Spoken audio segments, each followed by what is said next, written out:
ஜூலை 12 நடைபெறும் குரூப் 4 தேர்வில் 3934 பணியிடங்கள் நிரப்பப்பட உள்ளன. வாங்கி படியுங்கள். Sura's TNPSC Group 4 Guides. வெற்றி நிச்சயம். Also available at Amazon, Flipkart மற்றும் surabooks.com. ஒரு மகிழ்ச்சியான செய்தி. இதயம் நல்லெண்ணெயின் விலை லிட்டருக்கு ரூபாய் 105 குறைஞ்சிருக்கு. செப்டம்பர் 2023ல 1 லிட்டர் இதயம் நல்லெண்ணெயின் அதிகபட்ச விலை ரூபாய் 503. ஆனா இப்ப 1 லிட்டர் இதயம் நல்லெண்ணெயின் விலை ரூபாய் 398 மட்டும்தான் தமிழ்நாட்டுல. அப்ப இனிமே எல்லாரும் இதயம் நல்லெண்ணெய் வாங்கலாம் இல்ல?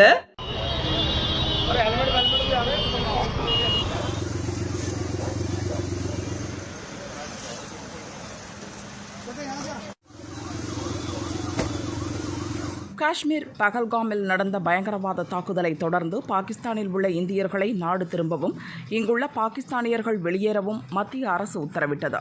தூதரக பாதுகாப்பு வாபஸ் பெறப்பட்ட விசா சேவைகள் நிறுத்தி வைக்கப்பட்டன. பாகிஸ்தானியர்களை வெளியேற்றும் மத்திய அரசின் உத்தரவை மாநில அரசுகள் நடைமுறைப்படுத்தியுள்ளது. மருத்துவ நோக்கங்களுக்காக இந்தியா வந்துள்ள பாகிஸ்தானியர்கள் விசாக்கள் செவ்வாய் வரை செல்லுபடியாகும். பாகிஸ்தானுக்குள் செல்ல பஞ்சாப் வாகா அட்டாரி எல்லைக்கு ஏராளமானோர் படையெடுத்து வருகின்றனர். இந்த சூழலில் டெல்லியில் வசிக்கும் 5000 பாகிஸ்தானியர்களின் பெயர் பட்டியலை உளவுத்துறை டெல்லி போலீசாரிடம் ஒப்படைத்துள்ளது. அவர்களை இந்தியாவிலிருந்து நாடு கடத்தும் பணி முடுக்கிவிடப்பட்டுள்ளது. பாகிஸ்தானியர்களை இந்தியா விட்டு வெளியேற்ற மத்திய அரசு விதித்த கெடு இன்றுடன் நிறைவு பெறுவதால் இந்த விஷயத்தில் உடனடியாக நடவடிக்கை எடுக்க போலீசாருக்கு அறிவுறுத்தப்பட்டுள்ளது.